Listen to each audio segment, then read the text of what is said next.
News and happy Friday here at Salem News Channel. I'm Stacy Washington. U.S. President-elect Donald Trump said his inauguration on Monday will be held inside the U.S. Capitol rather than outdoors because of the severe cold. Trump said on Truth Social today, the weather forecast for Washington, D.C. with the wind chill factor could take temperatures into severe record lows. There is an Arctic blast sweeping the country. I don't want to see people hurt or injured in any way. Therefore, I have ordered the inauguration address, in addition to prayers and other speeches, to be delivered in the United States Capitol Rotunda. The last time an inauguration was moved indoors due to the cold was in 1985 for former Republican President Ronald Reagan's second swearing in.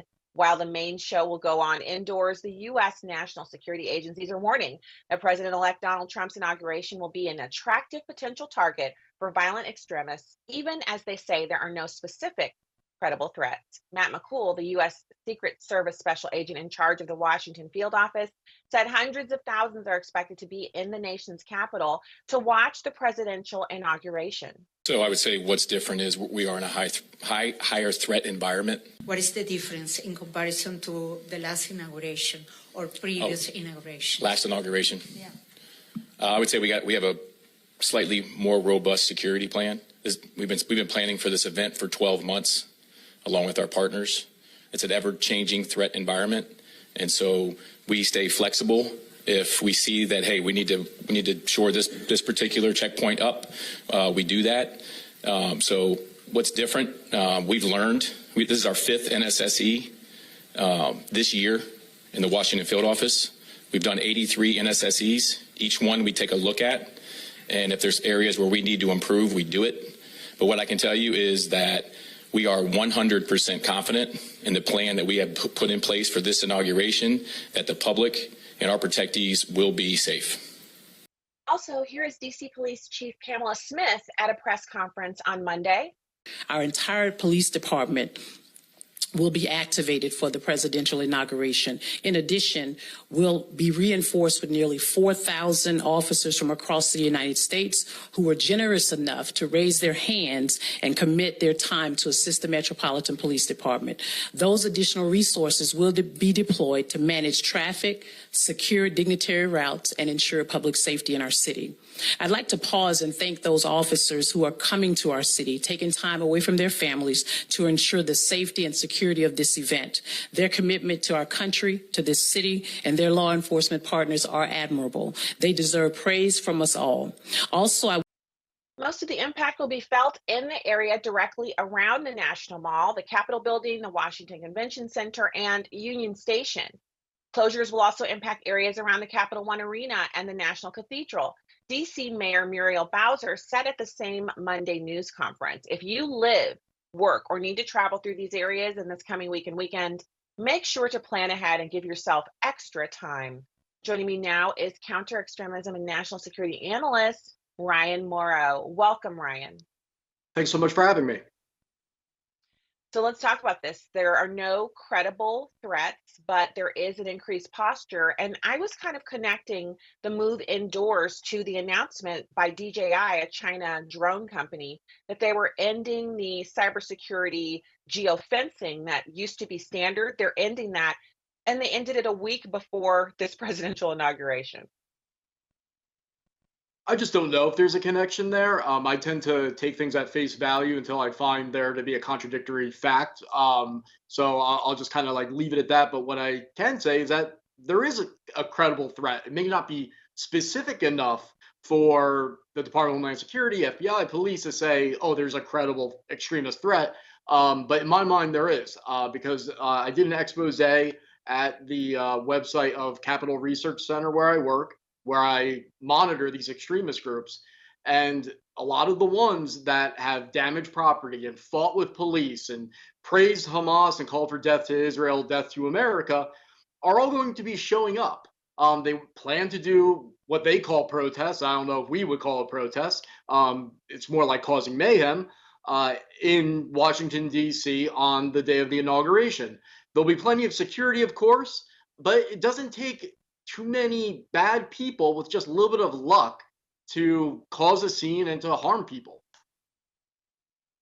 And that's true. And I have to say, I think considering a posture that is more reflective of what you just shared, seems wiser than, making a huge announcement. We don't have any credible threats. I think after seeing two assassination attempts, one that came very near to being successful, anytime the president is in a huge public venue, there should be the utmost security, and they should be looking at using whatever facilities they can that would lessen that impact while still, being able to carry forward.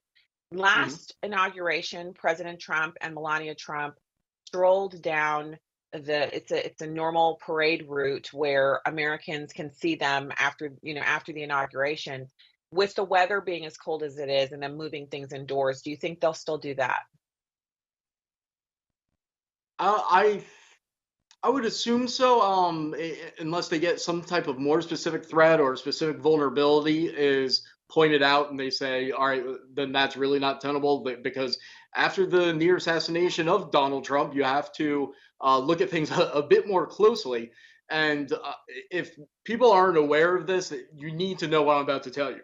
Uh, it's been reported, confirmed, that the imam who was chosen to speak at the inauguration is a supporter of Hezbollah and the Iranian regime. Now, what's also been confirmed is that the Iranian regime, and therefore Hezbollah, it's the same thing, have been trying to assassinate Trump.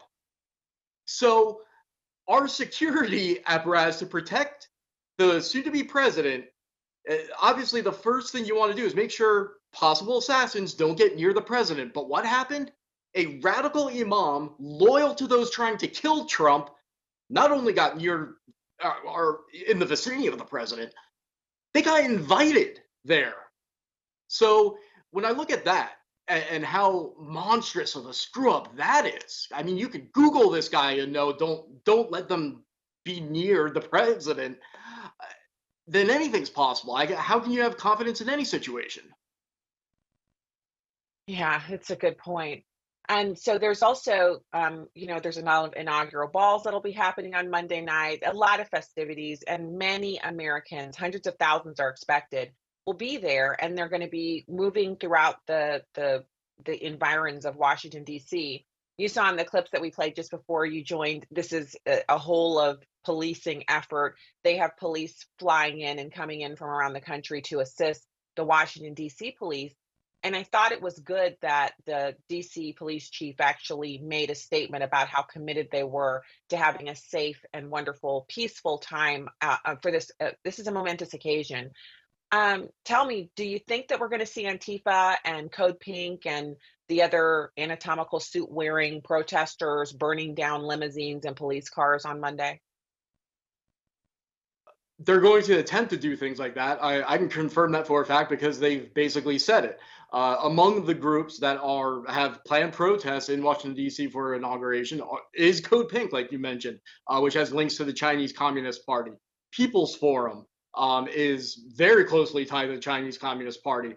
It gets funding from a billionaire in China. And these groups that then are connected all together, so they operate almost like one coalition, are explicitly pro-Hamas, pro-Iran, and oftentimes very pro-Putin as well.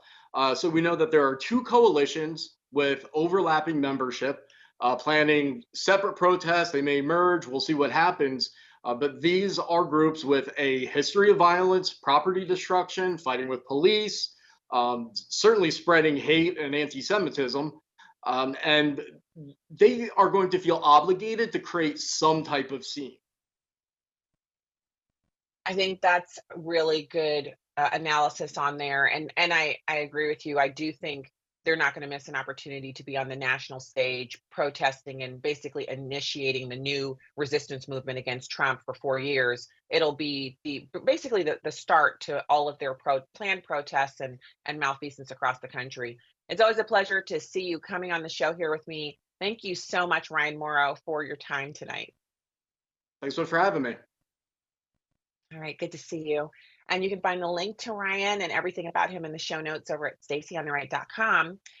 Turning now to this is Biden, it's President Biden. He's leaving office, and everything he does in this last week is kind of historic, as it is for every president who finishes out their first or second term. And he's doing a lot of things that, it's kind of the last speech, the farewell address. And so there's the last of the polling. And as President Biden prepares to leave D.C. as president for the last time, a Fox News poll is demonstrating just how much he doesn't understand how badly he would have lost to President Trump had he remained in the race. Over half of those polled by Fox News say that Biden's administration made the economy worse for them, and the share of voters who say they're falling behind financially increased 15 percentage points during Biden's term. So, for those who are peddling the lie that President Biden improved economic prospects of Americans and that President Trump is inheriting an amazing economy, you can look and see where Americans actually disagree. And it was one of the primary drivers for President Trump's win in the election. This new Fox News survey shows that almost twice as many think the Biden administration has made the economy worse rather than better, at 52% versus 28%. And nearly all voters, 89%, say they're either extremely or very concerned about inflation, up from 83% earlier in the term. It's a pretty stark announcement from the American people as President Biden leaves that they didn't like his shepherding of the economy. One more quick thing. You might have seen a lot of news being made about Michelle Obama, former First Lady and wife to President Barack Obama, skipping the Carter funeral because of scheduling conflicts and a vacation she was actually undergoing in Hawaii at one of their homes.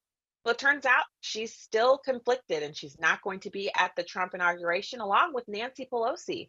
Really interesting to see them missing this momentous event. Coming up next, we take a look at this week's ruling on the Protection of Women and Girls in Sports Act. Stay with us.